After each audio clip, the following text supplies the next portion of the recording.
I found my wife's wedding ring in her car that Tuesday morning. After 23 years of marriage, she'd never taken it off. Not once. But there it was, sitting in the cup holder like it meant nothing. I'm a locksmith. I know when something doesn't belong where it should be. My name is Kevin Barnes. I'm 49 years old, and I've been in the locksmith business for over 20 years. Started small, just me in a beat-up van, answering emergency calls at all hours. Now I run Barnes Security Solutions, the most trusted locksmith service in 3 counties. Folks call me when they're locked out of their cars at 2 a.m., when they've lost their house keys, or when they need their entire security system upgraded. I've built a solid reputation on being reliable, honest, and available when people need me most. My wife Ashley is 45, works as a dental hygienist downtown. We met at a community barbecue back in '01, hit it off over terrible potato salad and warm beer. She had this laugh that could light up a room, and she wasn't afraid to get her hands dirty helping clean up afterward. That's the kind of woman she was. Or at least, that's who I thought she was. Our son Mason just turned 22, graduated from college last spring with a degree in computer science. Kid's got his head on straight. Works for a tech startup in Denver now. When he was growing up, Ashley and I used to joke that we were the perfect team. I could get into any locked door, and she could fix anyone's smile. The morning that changed, everything started like any other Tuesday. I was in the garage, organizing my equipment for the day's calls when my phone buzzed. Emergency lockout at the Riverside Shopping Center. Nothing unusual there, except when I grabbed my keys from the hook by the door, I noticed Ashley's car was still in the driveway. She'd left for work an hour ago, or so I thought. Her purse was gone, her coffee mug was in the sink, and she'd kissed me goodbye like always. But there was her silver Honda, sitting right where she'd parked it the night before. I walked over and tried the door, unlocked. That was strange. Ashley was paranoid about locking her car, had been ever since someone broke into her friend's vehicle at the mall. I popped my head inside to see if maybe she'd forgotten something important. That's when I saw it. Her wedding ring, sitting in the cup holder like it belonged there. Not on the dashboard where it might have slipped off, not in the console where she might have put it for safekeeping. Right there in plain sight, like she'd deliberately taken it off and set it down. I picked it up, turned it over in my palm. The inscription inside still read, "Forever yours, K&A, 2001. I'd saved for months to buy that ring, and she'd worn it every single day for over 2 decades. Ashley didn't take off her jewelry, period. She even wore it in the shower, said it felt wrong without it. Standing there in our driveway, holding my wife's wedding ring while her car sat empty in front of our house, I felt something shift in my chest. It wasn't anger yet, just a cold, creeping realization that something was very, very wrong. I slipped the ring into my pocket and headed back inside. Ashley would be home around 6, same as always, and I wanted to see how she'd handle my questions. The emergency call could wait 5 minutes. This was more important. When Ashley walked through the front door that evening, she looked perfectly normal. Hair still neat from work. That familiar smile when she saw me sitting at the kitchen table. She dropped her purse by the door and headed straight for the refrigerator. "How was your day?" Ashley asked, pulling out ingredients for dinner. "Good. Had that lockout at Riverside. Then Mrs. Peterson needed her deadbolts changed." I kept my tone casual, but my eyes were on her hands. Sure enough, no wedding ring. "Hey, quick question. I was moving your car this morning and found something interesting." Ashley paused, her hand halfway to the cabinet. Just for a second, but I caught it. "Oh," she said, turning around with that bright smile. "What kind of interesting?" I pulled the ring from my pocket and set it on the counter between us. "Care to explain why this was sitting in your cup holder?" For just a moment, Ashley's face went blank. Then she laughed, but it sounded forced, like she was reading from script. "Oh my God, I'm such an airhead," Ashley said, reaching for the ring. "I took it off at the gym yesterday. You know how I hate getting soap buildup under it when I wash my hands. I must have forgotten to put it back on." She slipped it onto her finger like nothing had happened, but something felt off about the whole performance. "Which gym?" I asked. "Thought you'd been going to that new place on Oak Street." "Right, yeah, Oak Street Fitness," Ashley replied quickly. "They have those really harsh antibacterial dispensers everywhere. Dries out my skin, something awful." I nodded like I believed her, but my mind was already working. Ashley had been going to the women-only gym on Riverside Drive for 3 years. She'd never mentioned any place on Oak Street, and I drove past that area regularly for work. There wasn't a gym there. Well, glad you didn't lose it, I said, standing up. I'm gonna grab a beer. Want anything? Just water, thanks. As I walked to the refrigerator, I caught Ashley's reflection in the microwave door. She was staring at her hand, twisting the ring like she was making sure it fit right. When she noticed me watching, she quickly busied herself with chopping vegetables. That night, I lay awake long after Ashley fell asleep beside me. 23 years of marriage, and I'd never known her to lie about something so simple. The gym story didn't add up, and her reaction when I'd asked about it felt rehearsed. I'm a man who makes his living understanding how things work, how they break, and how to fix them. But lying there in the dark, listening to my wife breathe, I realized I might be dealing with something that couldn't be unlocked with any tool I owned. The next morning, I made a decision that went against every instinct I developed over 2 decades of marriage. I called my buddy Rick Martinez, a guy I'd known since high school who now ran a private investigation firm downtown. "Rick, it's Kevin Barnes," I said when he picked up. "I need to ask you something, and I need you to keep it between us." "Shoot," Rick replied. I could hear papers shuffling in the background. If someone wanted to track their spouse's movements, hypothetically, what would be the most reliable way to do it? There was a pause. "Kevin, you okay, man? Just answer the question." Rick sighed. "GPS tracker, magnetic mount, battery life of about 2 weeks, real-time updates to your phone. But if you're asking what I think you're asking, how much?" I interrupted. $200 for the device, another $50 for the app setup. But listen to me. I'll be there in an hour. I hung up before Rick could launch into whatever lecture he had prepared. I'd been in the security business long enough to know that when something doesn't feel right, you investigate. And my gut was telling me Ashley was hiding something big. Rick's office was in a strip mall between a tax service and a dry cleaner. When I walked in, he was waiting with a small black box on his desk. "Before I hand this over," Rick said, "you need to understand what you're getting into. Once you start down this road, there's no going back." "I'm already down the road," I replied. "Just need to know where it leads." Rick opened the box, revealing a device about the size of a matchbook. Attaches under the car with magnets. Updates every 5 minutes. Battery indicator on the app. If she's going somewhere she shouldn't, you'll know. And if she's not, then you owe your wife an apology and me a beer. I paid cash and drove home with the tracker in my jacket pocket. Ashley's car was gone. She'd left for work an hour earlier. I crawled under her Honda, found a clean spot on the frame, and attached the device. Took me less than 30 seconds. That evening, Ashley came home at her usual time, chattering about her day like nothing had changed. But when she went to take her shower, I opened the tracking app on my phone. There was Ashley's car, represented by a blue dot on a map of our neighborhood. "Tomorrow," I muttered to myself, "we'll see just how honest you've been." Thursday morning arrived with clear skies and a knot in my stomach. Ashley left for work at 7:30 sharp, same as always. She kissed my cheek, grabbed her coffee, and told me she had a busy day ahead. "Might be late again," Ashley said, pausing at the door. "Dr. Reynolds has 3 root canals scheduled, and you know how those run over." "No problem," I replied. "I'll grab dinner for myself." The moment her car disappeared around the corner, I opened the tracking app. The blue dot moved through town exactly as expected, down Maple Street, left on Harrison, straight toward the dental office downtown. For a moment, I thought maybe I was wrong about everything. Then the dot stopped, not at the dental office, but at Murphy's Diner 3 blocks away. I grabbed my keys and headed out. Murphy's was a local spot, nothing fancy, the kind of place where mechanics grab coffee and retirees played cards. I parked across the street with a clear view of the entrance. Ashley's Honda was in the lot, but she wasn't inside getting breakfast. I waited 20 minutes before she emerged, but she wasn't alone. The man walking beside her was tall, maybe 6'1", with graying hair and an expensive-looking suit.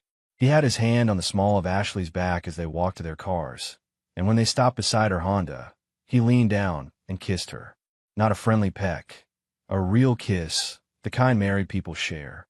My hands tightened on the steering wheel. 23 years of marriage, and I was watching my wife kiss another man in broad daylight. They talked for another minute before getting into separate cars. Ashley drove toward the dental office while the man headed in the opposite direction. I memorized his license plate, old habits from my security work. I followed Ashley to her office and watched her walk inside like nothing had happened. She straightened her hair in the reflection of the glass door, checked her lipstick, and disappeared into the building. The tracking app showed she stayed there all day, but I knew the truth now. My wife was having an affair, and she was confident enough to meet her lover in public, in our own town. That evening, Ashley came home at 6, same as always. "How was work?" I asked, keeping my voice steady. "Exhausting," Ashley replied, dropping in her favorite chair. "Dr. Reynolds had us running all day. I barely had time for lunch." Another lie. I'd seen her having what looked like a very intimate breakfast with her boyfriend. "That's rough," I said. "Maybe this weekend we can do something relaxing. Just the two of us." Ashley smiled, but it didn't reach her eyes. "That sounds nice, honey." I nodded and headed to the garage. I had some planning to do. I spent the next 2 weeks documenting everything. Every lie, every inconsistency, every time Ashley claimed to be somewhere she wasn't. The GPS tracker became my most valuable tool, telling me a story my wife never intended me to read. Tuesday afternoon, I decided it was time to take this to the next level. I called Sarah Morrison, the best divorce attorney in the county. Her reputation was solid. She protected her clients' interests and didn't mess around. "Mr. Barnes," Sarah said when I walked into her office, "Rick Martinez called and gave me a heads up about your situation. What can I do for you?" I handed her a manila folder containing everything I collected. Photos of Ashley and her boyfriend at Murphy's Diner, GPS logs showing her trips to locations that had nothing to do with work, timestamps proving she'd lied about working late. Sarah reviewed the evidence methodically, occasionally nodding or making notes in the margins. "This is comprehensive," she said finally. "Your wife has been careless, and you've been thorough. How do you want to proceed?" "I want to protect myself financially," I replied. "The business, the house, my retirement accounts. I built Barnes Security Solutions from nothing, and I'm not losing it because she decided to throw away our marriage." Sarah walked me through the process. Asset protection, filing procedures, what to expect during negotiations. Most importantly, she explained how to legally move money without triggering any alerts. "The key is preparation," Sarah said. "Document everything, secure your assets, and when you're ready to file, we'll have all our ammunition in order." I opened a new checking account at First National, across town from our usual bank. Transferred exactly half of our joint savings, completely legal since both names were on the account. I also pulled my name off several recurring bills and made copies of all our financial statements. Over the next week, I started quietly moving my personal belongings. Nothing obvious, just things that mattered. My father's tools, photo albums from before Ashley, my collection of vintage lock mechanisms. I rented a storage unit on the other side of town and moved everything in small loads. Ashley was too wrapped up in her affair to notice. She came home each evening with new stories about difficult patients, equipment breakdowns, and mysterious overtime requirements. Each line made my decision easier. Friday evening, I made one final addition to my evidence file. I'd followed Ashley to a different location, the Marriott downtown. She met the same man in the lobby, and they took the elevator to the 15th floor together. I photographed them through the lobby window, her hand in his as they walked toward the elevators. The timestamp on my camera read 6:47 p.m. At 7:15, Ashley texted me, "Still at the office. Dr. Reynolds is dealing with an emergency patient. Don't wait up." That night, I reviewed everything one more time. Photos, GPS logs, financial records, and a detailed timeline of Ashley's deception. I had enough evidence to bury her in court, and I'd protected everything that mattered to me. It was time for the final phase of my plan. Monday morning arrived with the kind of crisp autumn air that usually made me grateful to be alive. But today, it felt like an ending rather than a beginning. Ashley was humming in the kitchen, making her coffee with the same routine she'd followed for 23 years. "Big day ahead," Ashley announced, not looking up from her phone. "Dr. Reynolds scheduled back-to-back root canals, and you know how those patients get." "Sounds rough," I replied, watching her fingers dance across her phone screen. Probably texting her boyfriend about their next rendezvous. Ashley kissed my cheek, the same mechanical peck she'd been giving me for months, and headed for the door. "Don't wait up if I'm late," she called over her shoulder. "This might be another long one." "Take your time," I said, knowing it would be the last conversation we'd ever have as husband and wife. I waited exactly 30 minutes after her car disappeared, then went to work. I've been planning this moment for weeks, and every detail was calculated. I pulled out the manila envelope I'd prepared and placed it on Ashley's pillow. Inside were the divorce papers Sarah had drafted, signed, and notarized. On top of the papers, I placed a photograph Rick had taken of Ashley and her boyfriend kissing outside the Marriott Hotel. Their faces were clearly visible, their body language unmistakable. Next to the envelope, I placed my wedding ring. 23 years of marriage, reduced to a simple gold band sitting on white cotton pillowcases. Finally, I left a handwritten note on hotel stationery I'd picked up during one of my surveillance trips. When she came home, I was gone. All I left was an envelope, a photo, and my wedding ring. Don't look for me. I walked through our house one final time, not out of nostalgia, but to make sure I hadn't forgotten anything important. The family photos on the mantel would stay. They belonged to a life that no longer existed. The furniture, the decorations, the accumulated weight of 2 decades, all of it felt like artifacts from someone else's marriage. I loaded the last of my tools into my truck and drove to the apartment I'd been preparing for 3 weeks. It wasn't much, a 1-bedroom place above Martinez Electronics, but it was mine, paid for with money Ashley knew nothing about. My phone was the final step. I removed the SIM card, snapped it in half, and tossed it in a dumpster behind the apartment building. No phone meant no way for Ashley to reach me, no opportunity for explanations or manipulation. At 6:30 p.m., my old life officially ended. Ashley would walk into our bedroom, see the evidence of her betrayal displayed on her pillow, and realize that her husband had vanished without giving her a chance to explain or apologize. I cracked open a beer and sat by the window of my new apartment, watching the sun set over a town where Ashley Barnes would now have to face the consequences of her choices alone. For the first time in months, I felt like I could breathe again. I didn't have to wait long to see the results of my disappearing act. Rick called me the next evening on the burner phone I'd given him for emergencies. "Kevin, what the hell did you do?" Rick asked when I picked up. Ashley showed up at my office this morning looking like she'd seen a ghost.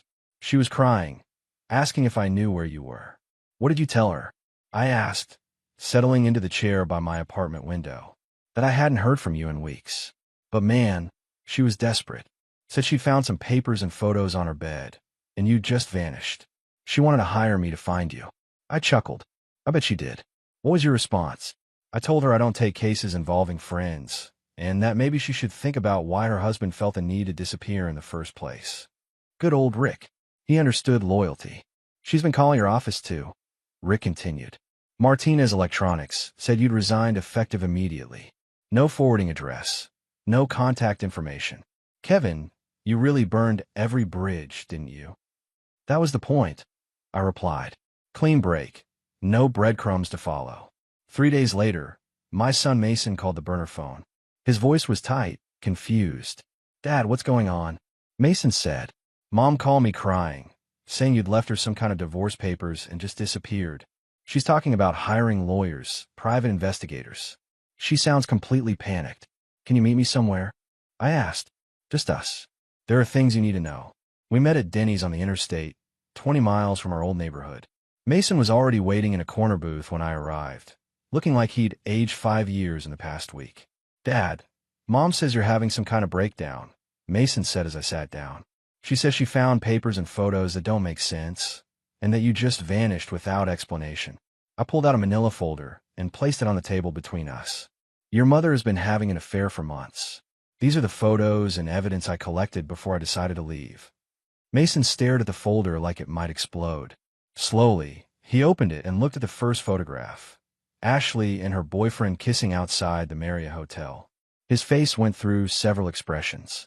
Confusion, disbelief, then a slow, burning anger. "How long?" Mason asked quietly. "At least 4 months that I can prove. Probably longer." Mason flipped through the rest of the evidence. GPS logs, hotel receipts, more photographs. When he finished, he leaned back in the booth and rubbed his face with his hands. "I can't believe she did this," Mason said finally. 23 years, and she threw it all away for some random guy. "His name is Dr. Richard Lawson," I said. "He's a cardiologist at St. Mary's Hospital, married with 2 kids of his own." Mason looked up sharply. "She's sleeping with a married man?" "Apparently so." We sat in silence for a moment before Mason spoke again. What happens now? Now you decide what kind of relationship you want with your mother, I said. I'm not going to influence that decision, but you deserve to know the truth. Mason nodded slowly. Can I keep these copies? They're yours. As I drove back to my apartment that night, I felt something I hadn't experienced in months. Peace. The truth was out. My son knew what kind of woman his mother really was, and I was free to build whatever came next. 6 months after vanishing from my old life, I was building something better.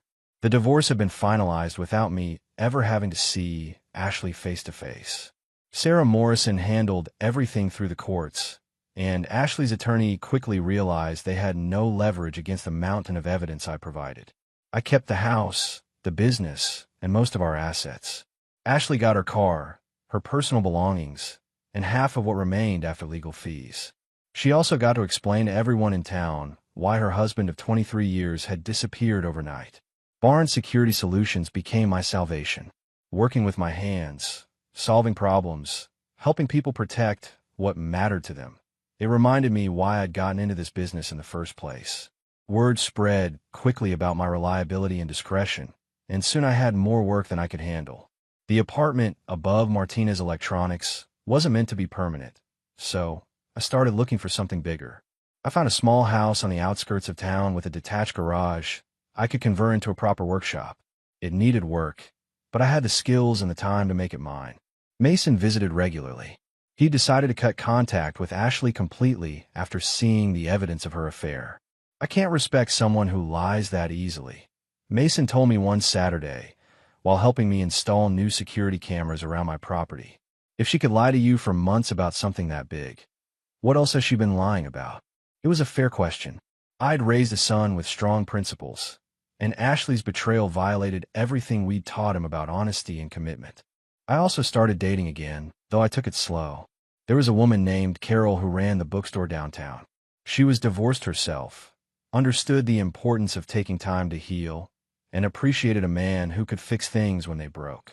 You don't talk much about your ex-wife, Carol mentioned one evening after I'd repaired the lock on her store's back door. Not much to say, I replied. Sometimes people show you who they really are, and you have to decide whether that's someone you want in your life. Carol nodded. She'd been through her own betrayal and understood the value of starting fresh. The best part about my new life was the simplicity. No more wondering where Ashley was or what she was really doing. No more analyzing every conversation for hidden meanings. No more pretending to believe obvious lies. I worked, I spent time with my son, I slowly got to know Carol better, and I built a life based on honesty and respect rather than deception and betrayal. Rick told me Ashley had moved in with Dr. Lawson after his wife divorced him and took half his assets. Apparently, their affair had become public knowledge when his wife hired her own private investigator. She got what she wanted, Rick said. But from what I hear, Lawson's not handling the divorce well. Lost his house, his kids won't speak to him, and the hospital's been asking questions about his conduct. I felt no satisfaction in hearing about their problems. Their relationship had been built on lies and betrayal. It was always going to collapse eventually. What mattered was that I'd gotten out before it could destroy me too. 2 years after walking away from my marriage, I proposed to Carol at the same bookstore where we'd first really talked. She said yes without hesitation, and we planned a simple ceremony that reflected who we'd both become. People who valued substance over show. The wedding was small, but meaningful. Mason stood as my best man. Carol's daughter Emma was her maid of honor, and we exchanged vows in the garden behind her bookstore.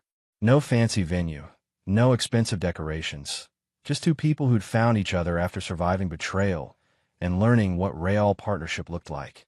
Kevin Barnes, Carol said during her vows, you taught me that a man's word should mean something, and that love isn't about grand gestures. It's about showing up every day and telling the truth. I never felt more proud to hear my name spoken aloud. Barnes Security Solutions had grown beyond anything I'd imagined. I'd hired 2 employees, expanded into commercial consulting, and developed a reputation as the guy who could solve problems other companies couldn't handle. The business gave me purpose, and the income gave Carol and me the freedom to build our life exactly how we wanted it. We bought a house together, not the one Ashley and I had shared, but a craftsman-style place with good bones that needed work. Carol and I spent weekends refinishing floors, updating the kitchen, and installing a security system that would make Fort Knox jealous. Working together on something that belonged to both of us felt like the opposite of everything my first marriage had become. Mason finished college and moved back to town, taking a job with a tech company that let him work remotely. He'd visit Carol and me for dinner every Sunday, and we'd talk about his work, his girlfriend, and plans for the future. Ashley never came up in conversation unless Mason brought her up, which happened less and less often. She moved again. Mason mentioned one Sunday while helping me install motion sensors around her new property. Third time since you left. Apparently, things didn't work out with the tire shop guy either. That's unfortunate, I said, meaning it. I didn't want Ashley to suffer. I just didn't want her chaos affecting my life anymore. She asked me to tell you that she understands now why you left the way you did. Mason continued. Said she knows she broke something that couldn't be fixed. I nodded but didn't respond. Understanding was good, but it didn't change anything. I'd build a better life with a woman who shared my values, and no amount of Ashley's hindsight could improve on that. Carol emerged from the house carrying lemonade and homemade cookies, the kind of simple gesture that reminded me why I'd fallen in love with her. She handed Mason a glass and kissed my cheek before settling beside me on the porch steps. What are you two plotting out here? Carol asked with a smile. Just making sure nobody can get through our defenses, I replied, putting my arm around her. Good, she said. I like feeling safe. That night, lying next to Carol in our bed, I reflected on how different my life had become. Instead of wondering where my partner was or what she was really doing, I knew exactly where Carol was and trusted completely that she wanted to be there. Sometimes the best security system is just choosing the right person to trust with the keys. 7 years after I disappeared from Ashley's life, Mason called with news that changed everything. Dad, I'm getting married, Mason announced, his voice full of excitement. Angela said yes, and we're planning the wedding for next spring. I'd met Angela several times. A smart, kind woman who worked as a nurse and made Mason laugh in ways I hadn't seen since he was a kid. They'd been together for 2 years, and it was obvious they were building something solid. That's wonderful news, son, I said. Carol and I couldn't be happier for you both. There's something else, Mason said, his tone becoming more serious. I need to ask you about the guest list. Angela thinks we should invite Mom for family unity and all that, but I want to check with you first. I considered this carefully. 7 years of no contact with Ashley, 7 years of building a life she had no part in. But this was Mason's day, and he deserved to have both parents there if that's what he wanted. It's your wedding, Mason, I replied. Invite whoever you want. I can handle being in the same room as your mother for a few hours. The wedding was beautiful. Mason and Angela exchanged vows at a country club outside town, surrounded by friends and family. Carol and I sat in the second row, dressed in our best clothes and feeling proud of the man Mason had become. Ashley was there, sitting several rows behind us with a man I didn't recognize. She looked older, thinner, and less confident than the woman I'd been married to for 23 years. When our eyes met briefly during the ceremony, she nodded politely, but didn't attempt to approach. During the reception, the photographer gathered family groups for formal pictures. Mason insisted on a photo with Carol and me together, both of us smiling broadly with our arms around his shoulders. You two look happy, the photographer commented while adjusting his camera settings. How long have you been married? 5 years, Carol replied, but it feels like we've been together forever. Later that evening, Mason posted the wedding photos on his social media accounts. The picture of Carol, Mason, and me became his profile photo. 3 people who genuinely enjoyed being together, celebrating a moment of pure happiness. According to Mason, Ashley saw the photo and called him crying. She'd apparently expected the wedding to be some kind of reconciliation opportunity, a chance to reconnect with the family she'd lost when I disappeared. Instead, she'd watched her ex-husband and his new wife celebrate her son's wedding while she sat with a stranger, having played no meaningful role in raising the man Mason had become. She said seeing you with Carol made her realize what she'd thrown away. Mason told me a few days later. But Dad, you look happier than I ever remember seeing you. Like you finally found where you belong. He was right. 7 years after walking away from a marriage built on lies, I'd found something real with Carol. We'd built Barn Security Solutions into a thriving business, created a home filled with laughter and trust, and become the kind of couple that made other people believe in love again. Ashley had made her choice when she decided to betray our marriage. I'd made mine when I chose to disappear rather than fight for something that was already broken. Looking at that wedding photo, seeing Mason's joy and Carol's genuine smile, I knew I'd made the right decision.